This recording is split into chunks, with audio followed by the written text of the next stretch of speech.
Welcome back to Theresa.is.Dead. My name is Theresa and I'm very much alive. And if you're new here, welcome. I have an awful garbage mouth where I sometimes tend to use the word fuck as a comma. If you're not into that or weird stuff in general, baby, this is not the place for you. Feel free to exit the video here. No harm, no foul. But I'll remember our time fondly. If you want to jump straight to the overall review of the product, I'll leave a time code down below. Feel free to jump ahead. I have a Starbucks near my job that's always filled with the weirdest people. One time I watched a man with a pet rat on his shoulder order a frappuccino for his rat.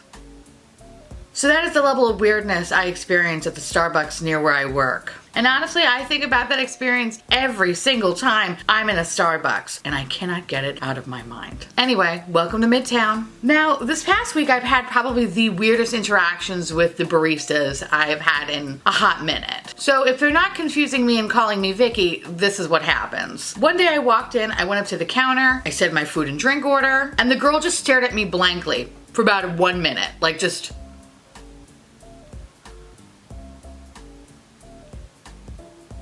I took out my phone to pay, and she put her hand over the sensor bar and said, "Do you know that you're the 5th person to come in here today to order a bacon Gouda sandwich?" No, I didn't. But thank you for letting me know. She looked at me like she couldn't trust me anymore, like she woke up out of the fucking Matrix. And someone just told her her life is a fucking lie. The next day I go in, I say my order. And in the middle of me saying my sandwich, she says, "Name?" "Teresa." She nodded and then mumbled the price. It was $15. Okay, I get it. Manhattan is very, very expensive, and Starbucks in Manhattan is pretty much equivalent to Starbucks in an airport. Like, you're gonna get a grande coffee for $7. Like, that's just how it is. That's why New York is fucked up the way that it is. Actually, not just Starbucks. It's fucked up for many different reasons, but I like to say that Starbucks is one of the top ones. But in reality, it's just a lot of politics that I'm not even gonna get into. Anyway, so I'm like, wait a second. My drink order couldn't have jumped up literally $6 from yesterday to today. I even looked at the board. I was like, all right, the drink prices didn't change. What the fuck happened? So I was like, oh, hold on a second. Can you just repeat my order back to me? Because it's kind of expensive. So the girl kind of like tilted her head and then gave me this like weird double blink. You know, the same kind of blink that a cat does when the cat doesn't know if they can trust you or not. That's the look that she fucking gave me. Anyway, she starts reading back my order. And so she's like, "Trenta iced coffee, chorizo sandwich, bacon Gouda." and I was like, oh, no. I was like, oh, I didn't order chorizo. And she just says to me, "Yes, you did."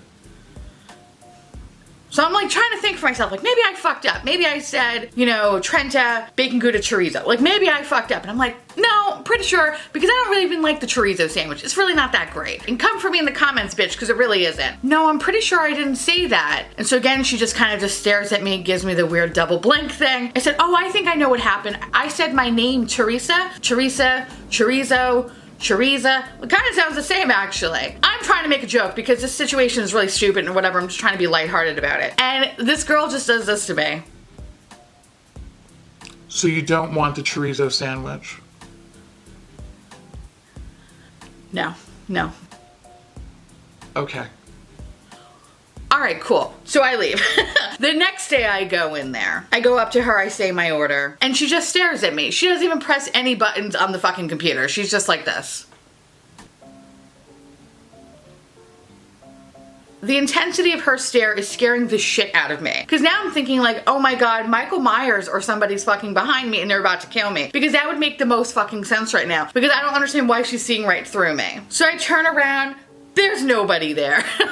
And then I look back at her and I just kind of like tilted my head like this, like, are we in the same universe? Because I don't know, because if you're on a mission, bitch, just let me know. I'll go to someone else and have my drink rung up. Like, it's okay. She then kind of like snaps out of it and goes, "Do you know if you buy a holiday drink right now, I can get you a gift?" I mean, I do like gifts. Long story short, I got a chestnut praline latte, not Spawn, and the bitch came through. She gave me a reusable cup, so that's pretty fucking cool. Anyway, that was my week at Starbucks, and I love going in there because every day is a fucking adventure with those people. Anyway, that was my week. How's yours? On today's video, we're gonna be talking about an oldie but a goodie, Makeup Maniacs, which is a lovely indie brand that I discovered sometime last year, and they've become one of my favorite brands because I love their no-nonsense attitude, and it just makes me, the little garbage person, incredibly happy. I'll just be right up front about it. This box was actually sent to me, so this is hashtag gifted. I just wanna make sure I'm all client and all whatever bullshit. Anyway, Makeup Maniacs sent me this box. They didn't ask me to do a full-on review and video, but I really wanted to talk about this box. This is kind of like a non-subscription box. It's really interesting, so I wanted to kind of briefly talk about it and also talk about the products that are in the box. And with that said, this is the box. So before I give you my overall thoughts, let me show you what is in the box. VIP Goddess Deluxe box. This is the January and February series. Retails for $50. Lovesick palette. Goddess Glow highlighter in shade Raging Rose, matte lip attire in Love Fool, shade Shift Pigment in Perplexed, and Perfect Point eyeliner in Black. So this box is currently available for pre-order, but it won't ship until after Christmas. This is the box that will be up for January and February. So if you're interested in getting this box, you have January and February to do so. And then the next box will come out in March and April and so forth and so on and blah, blah, blah. Now this is not a subscription box. This is literally like, hey, if you want it, this is the kind of box that we have. If you don't want it, fine, whatever. Hopefully we'll see you next month. So I really do like the option that you could pick it up if you want, and if you don't want it, then fuck it. You can wait for the next box. So there are no commitments and all that bullshit. I will say that I played with everything in the box with the exception of one thing because I just can't fuck with glitter. I'm sorry, I just can't. And as soon as I opened the cap up and I saw what it was, I was like, and it looks like a really cool product. I'm just so terrified from ColourPop and Tati Beauty that they really have sworn me off of like pressed glitters or anything of that bullshit. I just can't fuck with it, okay? I just can't, bitch. What this box has is a lot of exclusive items with the exception of one best-selling item. So in this box, the first thing you get is a card which actually just tells you the retail value as well as what you're actually getting in this box. So everything in this box with the exception of the Perfect Point eyeliner are exclusives to this box. The Perfect Point eyeliner is one of their best-selling items. So with that said, let's talk about the products that I was able to use. Let's talk about the eyeshadow palette first. So this guy roughly retails for about $25, which is pretty comparable to their other eyeshadow palettes. The cover of this palette is definitely in line for Valentine's Day in my opinion. It's really cute, and when you open it up you get a nice little full-size mirror here and you get 9 shades. You get about 5 matte shades and 4 shimmer shades, and I only created one look for this video, which is what I have on my face today. Sorry, we're gonna lighten you up there. I have actually played with this palette for the past couple of days, but for this video I only recorded one look, so I do apologize about that. Lately I've been having this issue where I'm just like too tired to put the camera on and I do my eye look and I'm like, fuck, I could have filmed that, but instead I just take pictures on Instagram and just crave for your love and attention. You know the drill.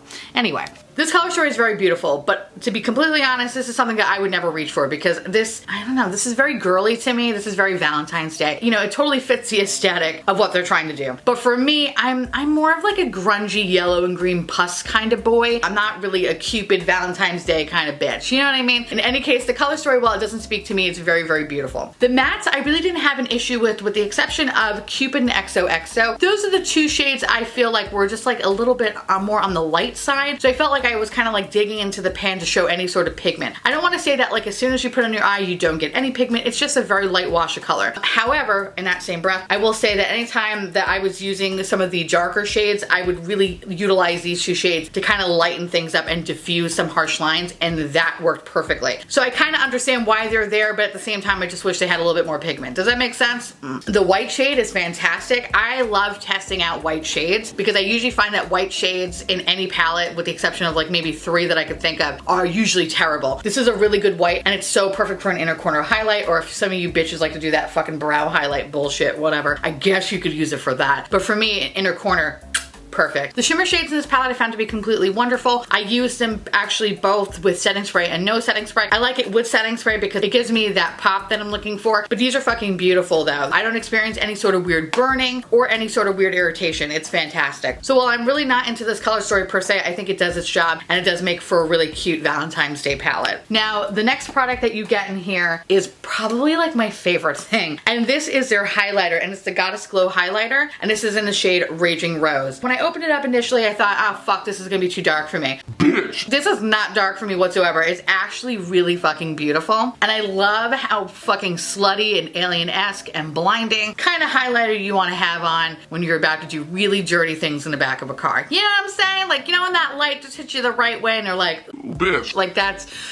Very specific and very weird, but whatever. I had a very fun childhood. Now that sounded even weirder. Oh no, scratch the childhood part. And I have to say, this is my second highlighter that I actually have from Makeup Maniacs, because the first highlighter I bought from them was a Halloween one, which that's why I never talk about it, because you can't buy it anymore. That is actually fucking great. It's really cute too. It has like a little bat imprints in it and stuff. I was very intrigued to try more of their highlighters. The consistency is very smooth on these guys. I feel like the shade, because it has like such a beautiful like rose quartz feel to it, it could be flattering on all different skin types. I don't know, there's just something so fucking pretty about this. I think this is really fucking great, and I'm so curious to get more of their highlighters, because if they're anything like this, bitch, sign me the fuck up. Love this. The next thing I'm going to talk about is their Perfect Point liner. It comes in the shade black. This is one of their best-selling items, and if you haven't seen it in a bite-sized review, I mentioned how much I love their colored liquid eyeliners. I'm always in the market for a good eyeliner pen, because I find that a lot of eyeliner pens just don't work for someone that has, you know, very small eyes like myself. The only small thing on my body. And I really like this one because I find that the tip is really soft. I'm able to get into the inner corner and I don't experience any sort of eye irritation. And what I like about this is that, one, it's water resistant, and two, it lasts for a very long fucking time. So much like my color eyeliners that I'm obsessed with, this is on par with that. It lives up to my colored eyeliners, and that makes me very, very happy. I'm a true fan of this. I can understand why it's their bestseller. And this guy retails for about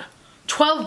Holy fuck me up. That's actually a really good value. This is awesome, considering I think like the Fenty eyeliner one, which I really do enjoy, I think that's like $22. Yeah, no, I'm cool with this. This is great. The next thing is this matte lip attire in the shade Loveful. It's really a pretty shade. It's a shade that I necessarily probably would have never picked up, but being that it was in this box and I got to try it on, I was like, oh bitch, I'm cute. And I love that. This is a very pretty, like pinky nude kind of color. For liquid lip, this is very comfortable. I don't experience any weird gumminess with it. And what's even more fantastic is that I did this whole mouth with just one coat. So it kind of reminds me of like Jeffree Star and Ofra in that sense, where I don't have to continually keep dipping in because there's no opacity. This has a beautiful amount of opacity and you get to complete your look in one coat. This is incredibly comfortable to wear and I look forward to using this in my rotation. Last but not least, you get the shade shift thing, which again, I'm gonna be completely honest, I didn't try it, because as soon as I opened it up and realized that it was glitter, I put my finger in because I was like, well, maybe it's just like a loose kind of shadow thing. I saw all the little glitter particles started floating around. It almost mimicked Avengers Infinity War when people just started disappearing to dust. I was like, no! Like I didn't like it. This is a multi-dimensional pigment, and basically layering over your contour, inner eye, corner pop, dazzle up your eyeshadow, even add shimmer to your shoulders. Interesting. So I actually kind of like the fact that you can use this all over your fucking body if you want to. Listen, I'm just too old and fat to do stuff. So if you want to take that, pour it all over your body, take some ecstasy, and go to a fucking rave, you're gonna be a glittery queen and everyone's gonna bow down to you. So I totally support that. But for myself, not gonna use it only because this is just not my cup of tea. All right, so we can't talk about that. But other than that, that's everything that's in your box. So this box retails for technically $86, but you can get it for $50. There are no coupon codes, no discounts, whatever. It's a flat $50. So if you're interested in the theme and the color story of this box, you can definitely pick it up today. It's available online, and I believe it will ship out after Christmas time. And if you're not into the color story, that's completely fine. A new box will come out for March and April, so maybe that'll be your cup of tea. And I have to say kudos to them, because what I really like about this idea is that you don't feel like you're locked into something. If you like it, you can buy it. If you don't like it, don't buy it. I have to say this is actually a pleasant surprise, and I'm curious to see what March and April's box will entail. So if you are interested in this box, I will leave the information down in the description box below. And with that said, I want to say thank you so much for watching. I truly appreciate it as always. Feel free to like, comment, hit that fucking subscribe button because it's fucking free. And hit that bell icon for notification of all my future posts, because people have been not notified that I've been posting videos or getting unsubscribed. So that's been fun. Follow me on Twitter, Instagram, Facebook, Snapchat, Patreon, Discord. On Thursdays, we have a podcast called Miserable 3. Sometimes I'm on my husband's Twitch channel where I just yell about shit on the internet. And if you want to know where to get my merch, everything will be listed in the description box below, as well as what the fuck is on my face. And with that said, I will see you little pumpkins later. Bye.